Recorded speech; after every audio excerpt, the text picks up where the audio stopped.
女人拉开房门，忽然看到住在隔壁的情报专家偷摸跑向了船舱深处。见他神秘兮兮的样子，女人知道肯定有鬼，于是就紧忙跟上去，发现对方来到锅炉房，用超能力贿赂士兵，截获要销毁的机密情报，然后拿给鬼子大佐看。顾小梦见状顿时大惊，因为要销毁的机密情报全都是李宁玉的验算过程。他立刻找到2名队友商议，如果李宁玉的验算过程有问题，他们所有人都得陪葬。而截获验算过程的金教授已经在鬼子的办公室与众专家一起验证，他们按照纸上的内容足足算了10几遍，最终得出一个结论：大佐，您过目。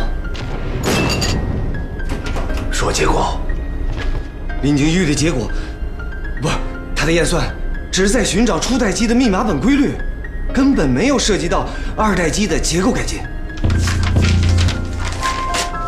森田听后彻底暴怒，立刻带人赶往会议室。而另一边商议的3人也得到了这个消息，随即他们刚走出房间，就见鬼子向这边走来，而且说如果李明玉没有破译，就将他们几人全杀了。得给李科长通信。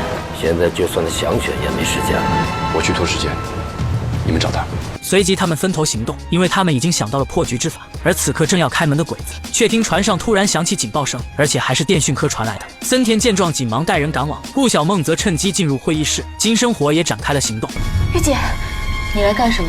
森田要杀你，金圣贤诬陷，说你不是在破译，而是在窃取初代恩尼格玛机的机密。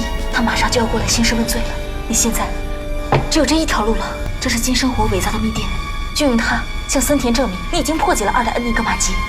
别犹豫了，没有时间了。就在李宁玉犹豫之际，森田察觉到是调虎离山，迅速又带人赶了回来。此刻他非常笃定，李宁玉肯定是借着破译之名在窃取密码机的构造，刚刚的警报声也一定是他的同伙做的。按照保密规定，这种密集任务的破译资料是要全部及时销毁的。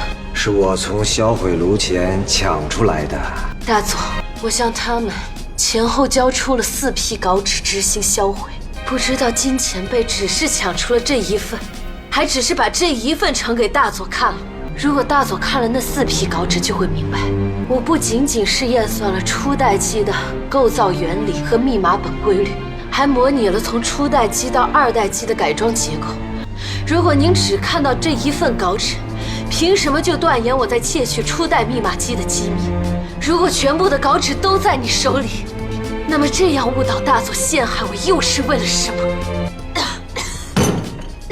こいつの部屋を探せ。はい。随后鬼子去搜查金教授的房间，又找到了一些演算纸，正是另外3次的验算结果。森田看到后瞪大双眼，从上面的结果来看，李宁玉不仅没有摸鱼，反而有巨大的收获，且即将就要成功了。此刻副官却突然发现李宁玉趴在桌上奄奄一息。全速早く軍医とくれ。彼女はカラクス食わなくちゃ。早く。大佐、これね、乾杯してない。これ伝言を訳したんだ。ソ連だ。早く。はっ。